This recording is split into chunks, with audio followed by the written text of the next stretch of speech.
Donc voilà, le nourrissage des hyènes d'acheter c'est fini.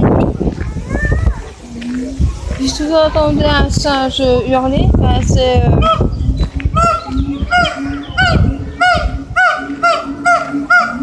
le singe araignée ou le singe attelle.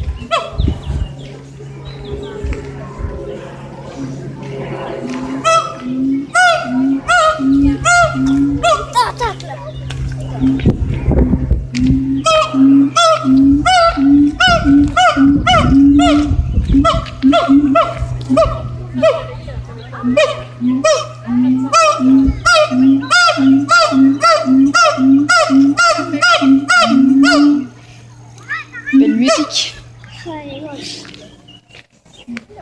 Donc voilà, après... derrière depuis le début. Moi, je croyais que t'étais devant. Non, je prenais mon temps pour filmer. Alors, après... Du coup, la vidéo, elle est ratée parce que je t'ai pas...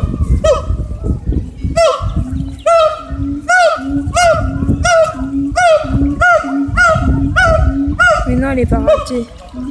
Si tu me parles, c'est pas grave. Ouais,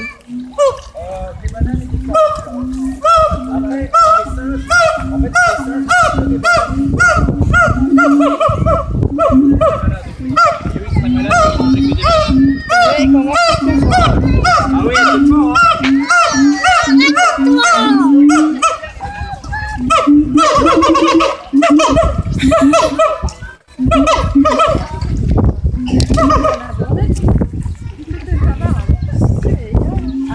Là, on va nourrir. C'est le nourrissage des loutres.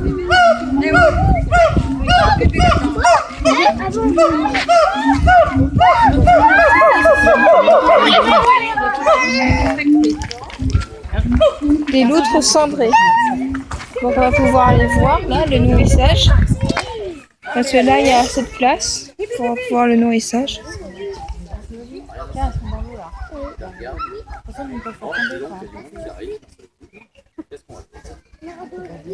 Mais arrête-toi, tu vas faire un petit...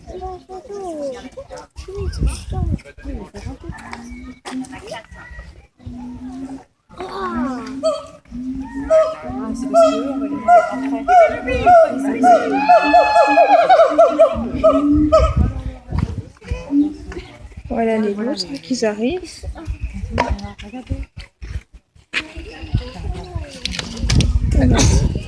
Il y a un caillou. non, c'est pas. Ah non, c'est une barre métallique. Oula, c'est pas bien ça. Tant que ça me blesse moi et pour elle, c'est pas grave. Ah, elle mange toute seule dans la café. Oh bah oui. Je crois que c'était des boulettes. Ah non, non, non, non, elle se débrouille très bien, il n'y a pas de problème. Alors, on va essayer de s'entendre malgré les voisins chanteurs. Normalement, ils chantent pendant l'animation, genre dans 5 minutes, mais bon, là, ils ont décidé de s'y mettre plus tôt. Voilà, donc ici, nous vous présentons nos loutres. Donc, nous avons 4 femelles loutres, donc Ah mince. Ah. Bon, ça va le faire? Non, pas du tout, pas du tout. 1, 2. Ah mince. Si, c'est bon, c'est bon. Oui, donc en tout et pour tout, en fait, sur Terre, il existe 13 espèces de loutres. Celles-ci, ce sont les plus petites qui existent. Ce sont les loutres naines, qu'on appelle aussi loutres cendrées d'Asie. Hein, donc les plus petites loutres, 4 femelles. Les mâles sont pas beaucoup plus grands. À savoir que les loutres, vous en avez aussi bien en Asie, en Afrique, en Europe. On a des loutres ici en France. Et en Amérique. Et du coup, en Amérique, là, vous allez retrouver le total opposé, la plus grande espèce de loutre, la loutre géante d'Amazonie, qui fait 1,80 m de long pour 30 kg. Donc là, je rentre pas avec. Donc des petits animaux qui vivent à proximité des milieux aquatiques, très bien adaptés pour vivre dans ce type d'environnement. Hein, donc vous pouvez voir, alors bon, elles ont des petites pattes dont elles se servent pour prendre leur nourriture, pour s'aider un petit peu. Elles sont plutôt habiles avec leurs pattes, mais elles vont avoir surtout des pattes qui sont à moitié palmées. Donc ça va leur servir à pouvoir nager, à pouvoir se propulser dans l'eau. Ça et leur queue aussi va les aider, ça va leur servir comme un gouvernail. En plus de ça, quand elles sont immergées, donc il y a les oreilles et les narines qui vont se boucher pour pas que l'eau rentre à l'intérieur, hein, comme les hippopotames. Et pour un animal de cette taille, ça peut paraître impressionnant, mais ça peut tenir jusqu'à presque 8 minutes en apnée. Alors par contre, sous l'eau, bon là vous voyez qu'on a un bassin, pour ceux qui sont venus peut-être les années précédentes, on avait un bassin à loutre avec une eau bleue limpide, où on pouvait les voir nager. Voilà. On a préféré revenir en fait à un bassin qui représente davantage ce qu'elles pourraient avoir dans le milieu naturel, à savoir une eau quand même assez trouble, hein, d'où leur couleur aussi qui leur permet de se camoufler. Et donc elles ne vont pas forcément très bien voir sous l'eau, elles vont plutôt s'orienter grâce à leurs moustaches, qu'on appelle des vibrisses, et qui servent justement à détecter les vibrations de l'eau, hein, notamment si jamais le petit poisson s'enfuit, hein, et voilà, ça va générer des mouvements d'eau, des vibrations qu'elles vont détecter avec leurs moustaches, et elles vont pouvoir repérer un petit peu tout ce qui se passe dans leur environnement proche. Alors la dernière adaptation par contre, qui est un petit peu plus embêtante pour elles, c'est au niveau de leurs poils. Vous voyez, elles étaient dans l'eau juste avant. D'ailleurs, il y en a une qui va dans l'eau, hein, elle va humidifier sa nourriture parce que c'est plus facile. Quand elles sortent de l'eau, elles ont le pelage qui paraît légèrement humide mais pas complètement trempé. C'est parce qu'en fait, les poils de loutre produisent une substance qui ressemble un peu à de l'huile. Comme l'huile et l'eau ne se mélangent pas, quand les loutres sortent de l'eau, ça ruisselle. L'eau va ruisseler le long de leurs poils et du coup ça va éviter qu'elles aient le pelage complètement trempé. C'est bien pour elles.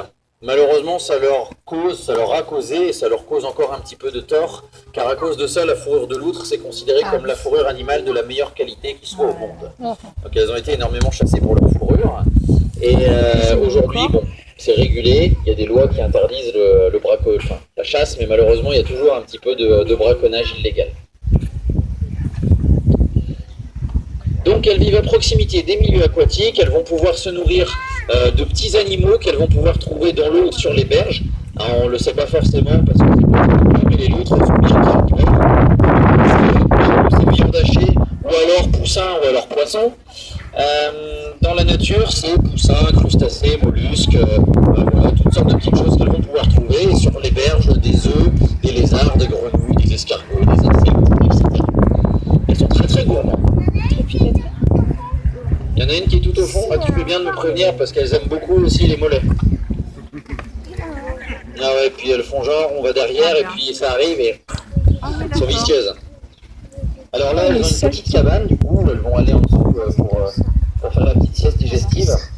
Sinon, dans la nature, en fait, elles ont un terrier. Alors, parfois, elles se le construisent, mais le plus souvent, elles le volent à un autre animal, en admettant que le terrier soit adapté pour elles, c'est-à-dire qu'elles utilisent un terrier avec une ouverture sur terre et une ouverture dans l'eau.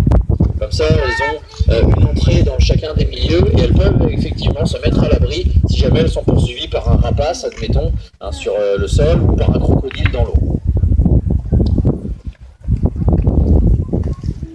Alors par contre, donc j'ai parlé de la menace fourrure, il y a aussi la menace dégradation de leur habitat. Hein, les milieux aquatiques dans lesquels elles vivent sont abîmés par l'homme.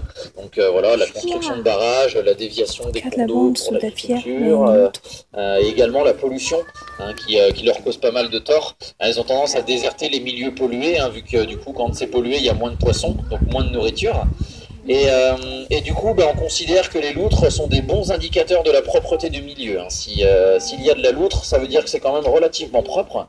Et les loutres sont du coup la preuve qu'il y a eu des efforts de fait dans notre pays, vu que les loutres d'Europe, qui sont un petit peu plus grandes que celles-ci, avaient déserté nos milieux humides depuis quelques années déjà.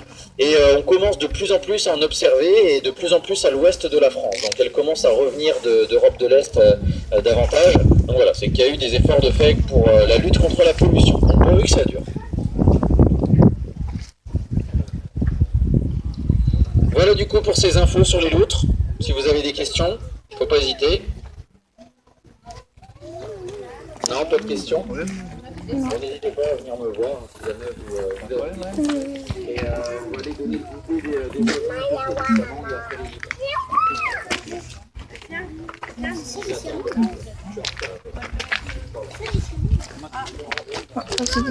ça jetait. Donc voilà, le nourrissage des loutres, c'est fini. Vous savez tout ce qu'il faut savoir sur les loutres. Donc voilà. Donc après, il y a le nourrissage des singes. Et je pense qu'on va continuer la visite parce qu'ils vont manger des fruits. Mais elle est belle ta casquette, hein. T'as vu ? Le temps de la visite, on a déjà été par là? Non? Ou c'est par là le sens de la visite? C'est donc là. Alors le sens de la visite, c'est par là et c'est par là. Ouais. Allez. Bon, allez par là. Ça fait peur à Arthur, Sacha. De quoi? Arthur! Partir en gare. Oh ouais! Il a fait un bond! Olé! Un dernier pour la route.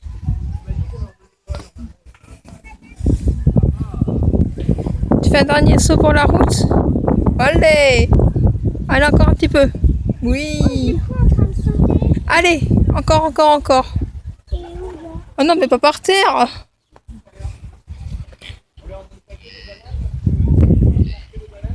Oh, t'es malade.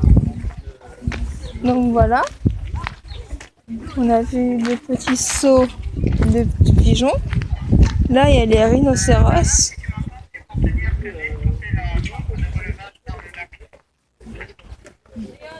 Voilà.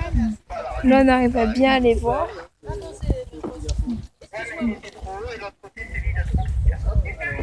Là, il y a le nourrissage. Je vais te repasser.